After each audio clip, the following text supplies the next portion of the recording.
नमस्कार। मेरा नाम डॉक्टर विकास कुमार श्रीवास्तव है। मैं एक फिजिशियन डायबिटोलॉजिस्ट हूँ।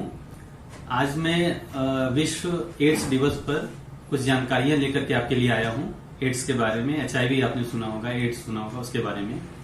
तो यह एक तरह का वायरस होता है HIV, जो कई तरह से फैल सकता है इंसानों में, और इसके कई तरह के लक्षण होते हैं। उसको कुछ बचाव के तरीके हैं, कुछ दवाइयां हैं, जिसके सबके बारे में मैं चर्चा करूंगा आगे एक एक करके। तो पहले शुरू कर लेते हैं कि ये होता कैसे है। यह बीमारी किसी में भी फैल सकता है अगर वह इंसान अनप्रोटेक्टेड सेक्स करता है। जैसे कि सेक्स करते समय आपका पार्टनर या आपके अंदर या किसी भी तरह के संपर्क में आने से पहले अगर आपने प्रोटेक्शन नहीं यूज किया है, तो ये सबसे मेन कारण होता है इस वायरस के फैलने का एक दूसरे में। दूसरा होता है इन्फेक्टेड ब्लड अगर चढ़ गया आपको, सुइयां जो लगती हैं इंसान को अस्पताल में लगती हैं, या कुछ लोग ड्रग्स यूज करते हैं उसमें जो सुइयां लगती हैं, और किसी इंसान को है उसमें दूसरे इंसान की इस्तेमाल कर ली, या उसको ब्लड लगा उसमें सुई वही लग गई, उस तरह से कहीं हो गया अगर गलती से, तो इससे भी फैल सकता है। इसके बाद आते हैं कि इसमें लक्षण क्या हो सकते हैं, इसके साइंस एंड सिम्टम्स क्या हैं। तो बुखार आना, वजन का तेजी से घट जाना, कमजोरी लगना, दर्द हो जाना, शरीर में बहुत ज्यादा दर्द होना, गांठें निकल आना गले के पास, जांघों के पास, कुरने के पास, इस तरह से गांठें आ सकती हैं। शरीर में चकत्ते पड़ सकते हैं।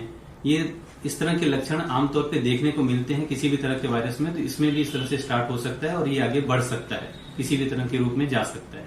यह शरीर के किसी भी अंग को इस्तेमाल कर सकता है।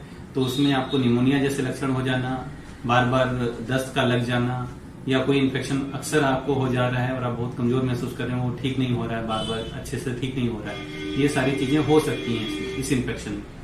इसके बाद आता है कि हम इसको बचाव कैसे कर सकते हैं, इसको पहचान कैसे सकते हैं। तो इसको जानने के लिए टेस्ट बने हुए हैं गवर्नमेंट जो भी हॉस्पिटल्स हैं, सुविधाएं हैं, वहां पे बहुत आसानी से होता है।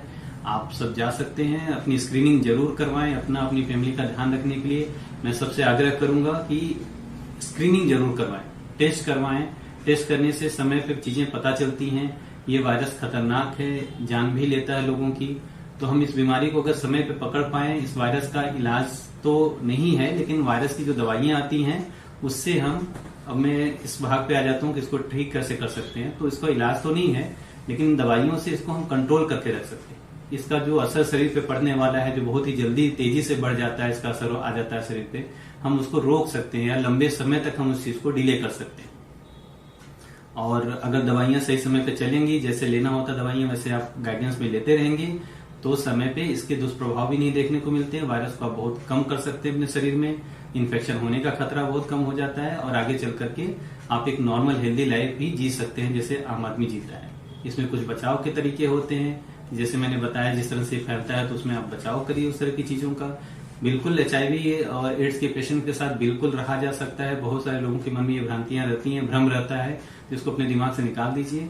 कोई भी पारिवारिक सदस्य अगर आपका इस भगवान न करे अगर ग्रसित होता है ऐसी चीजों से, तो आप उसके साथ नॉर्मल रह सकते हैं। जो बचाव के तरीके आते हैं कि उनका सलाइवा हो गया, लार हो गया, सीमेन हो गया, या फिर ब्लड के कुछ प्रोडक्ट्स हो गए जो ब्लड निकलता है, इन सब चीजों को आप टच न होने दें अपने उससे। उन सब चीजों का केयर करना होता है। बाकी और किसी चीज से दिक्कत नहीं होती है। तो कुछ सावधानियां हैं, कुछ बचाव के तरीके हैं, इलाज भी मैंने आपको बता दिया, सारी चीजें जानकारियां हो गई हैं। कृपया इस जानकारी को अपने तक ही ना रखें, औरों को समझाएं, औरों तक फैलाएं, और इस बीमारी से जल्दी जल्दी इसको ठीक करने में, इस पे कंट्रोल करने में हम सबकी भी सहायता करें, और अपनी भी सहायता करें। धन्यवाद। बाकी इसमें जो खान पान की जानकारी है, इसमें जो आपकी लाइफस्टाइल की कुछ जानकारी है, वो हमारी डाइटिशियन मैडम है आंचल जी, वो आपको बताएंगी। कृपया उसको भी बहुत ध्यान से सुने और जरूर फॉलो करने की कोशिश करें। हेल्दी रहें, शरीर में हेल्दी रहना है। जैसे आप आजकल सबको पता चल गया कोरोना वायरस के बारे में, तो उसमें भी यही चीज आई थी कि आपके शरीर की इम्यूनिटी मेंटेन होनी चाहिए। इम्यूनिटी, आपका शरीर हेल्दी होना चाहिए। तो इस तरह के वायरस से लड़ने की क्षमता हमारे शरीर में अगर रहेगी अच्छे से, तो हम इन वायरस का असर अपने शरीर में कम से कम देखने को पाते हैं, और इससे जल्दी से निजात पा जाते हैं। तो ऐसी कुछ जानकारी हमारी मैडम आपको देंगी। कृपया उसको जरूर फॉलो करें और अपना ध्यान रखें। नमस्कार। नमस्ते, मैं डाइटिशियन आंचल अग्रवाल हूँ, और आज मैं आपको बताना चाहती हूँ कि अगर आप या आपका कोई सगा संबंधी या दोस्त एड्स से पीड़ित है, तो उसके खान पान में आपको क्या चीजें देनी चाहिए। एड्स एक ऐसी बीमारी है जिसमें इंसान का शरीर जो है बहुत कमजोर हो जाता है, इसलिए हमें हर तरह की हरी सब्जियां और फलों का सेवन अवश्य करना चाहिए। सारे विटामिन्स और मिनरल्स को हमें अपनी डाइट में इंक्लूड करना चाहिए और साथ ही साथ प्रोटीन का बहुत ज्यादा ध्यान देना चाहिए। बहुत से लोग ऐसे होते हैं जो नॉनवेज खाते हैं। नॉनवेज खाना बुरी बात नहीं है, बहुत अच्छी बात है, आप उसका सेवन करिए अच्छे से, बट उसमें आपको मटन या ऑर्गन मीट जो होते हैं, जैसे कि आपका लिवर है, गुर्दा है, कलेजी है, ऐसी चीजों को अवॉइड करना होता है। और आपको लीन मीट यानी कि जैसे चिकन हो गया, अंडा हो गया, दूध, दही, पनीर, ऐसी चीजों का सेवन आपको अपनी डाइट में करना चाहिए।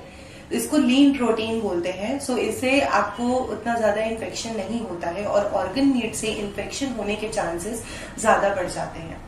साथ में ही आपको अंडा जो होता है वो कभी भी कच्चा नहीं खाना चाहिए। कच्चे अंडे में इन्फेक्शन हो सकता है, उसमें कोई बैक्टीरिया हो सकता है जिससे आपको बॉडी में इन्फेक्शन हो जाएगा, इम्यूनिटी कमजोर होती है एड्स की कंडीशन में। तो इस वजह से आपको कच्चा अंडा नहीं खाना है। आप या तो अंडा करी खाइए, उसको बॉईल करके खाइए, या ब्रेड ऑमलेट खाइए, अंडा ब्रेड खाइए, जैसे आपको खाना है उस तरीके से आप उसका कंजम्पशन कर सकते हैं।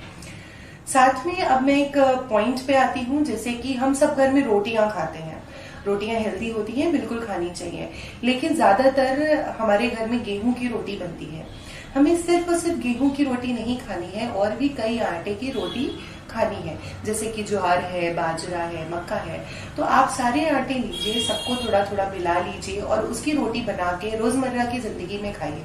ये सिर्फ और सिर्फ एड्स के पेशेंट के लिए नहीं है, ये सबके लिए है। किसी को कोई बीमारी हो या किसी को कोई बीमारी ना हो, आप ये रोटी खाइए, इससे आपके बॉडी में फाइबर जाएगा और भी बहुत सारे न्यूट्रिएंट्स होते हैं जो जाएंगे आपके शरीर में। तो अगर आपको कब्ज की दिक्कत है या सुबह उठते हैं आपको ठीक से फ्रेश नहीं हो पाते हैं, तो उन सब चीजों से आपको काफी आराम मिलेगा।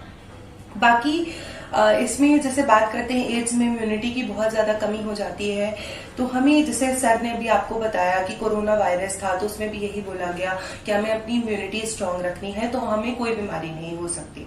सेम ऐसे ही एड्स में यानी कि HIV में हमें अपनी इम्यूनिटी स्ट्रांग रखनी है। अगर हमारी इम्यूनिटी वीक हुई तो हमारे कोई भी बीमारी हमें हमारे किसी भी ऑर्गन पे इफेक्ट डाल सकती है।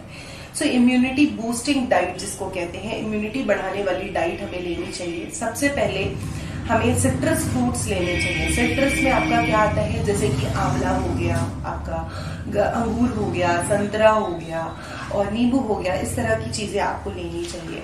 साथ में अगर आपने मोरिंगा का नाम सुना हो, अगर नहीं है तो गूगल करिएगा, आजकल बहुत इजी है, गूगल पे सब कुछ मिल जाता है। मोरिंगा की पत्तियां बहुत फायदा करती हैं।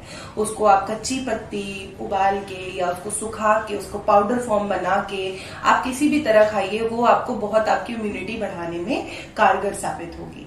साथ में आपका शकरकंद है, लहसुन है, अदरक है, साथ में पालक है, ऐसी चीजें आपको जरूर अपनी डाइट में इंक्लूड करनी चाहिए। ये आपकी इम्यूनिटी बढ़ाने का काम करेगी। और एक पॉइंट और है कि लोग कहते हैं कि काढ़ा पियो, इम्यूनिटी बहुत अच्छे से बढ़ेगी। बहुत ज्यादा काढ़ा भी नुकसान करता है। जैसे अगर आप चाय पीते हैं तो दिन में 3 बार 4 बार कोई इंसान चाय पीता है या 2 बार पीता है, आप दिन में बस 1 बार काढ़ा पिए, वो भी आधा कप। ज्यादा काढ़ा भी आपको नुकसान दे सकता है। बाकी अब एक बहुत मोस्ट इम्पॉर्टेंट चीज ये बात है जो मैं आपको बताना चाहूंगी, साफ सफाई। क्योंकि आप जहाँ रहते हैं, जहाँ सोते हैं, उठते हैं, काम पे जाते हैं, वहां पर तरह तरह के बैक्टीरिया होते हैं, या आप किचन में भी काम कर रहे हैं तो भी बैक्टीरिया होते हैं।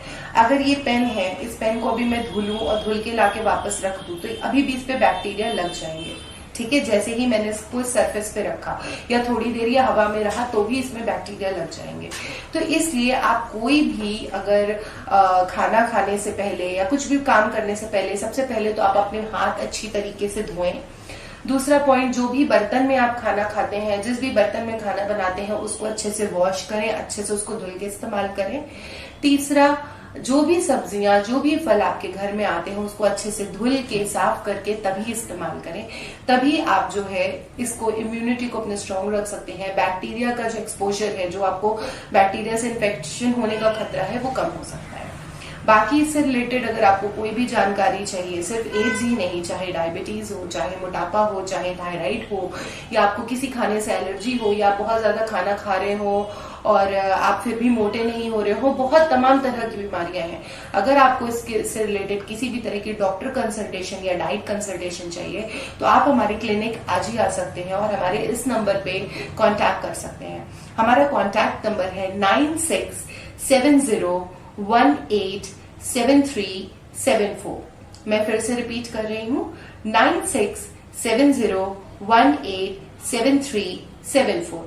और एक और नंबर है जिसपे आप कांटेक्ट कर सकते हैं और व्हाट्सएप भी कर सकते हैं, वो है 9871831260। मैं फिर से रिपीट कर रही हूँ, 9871831260। धन्यवाद।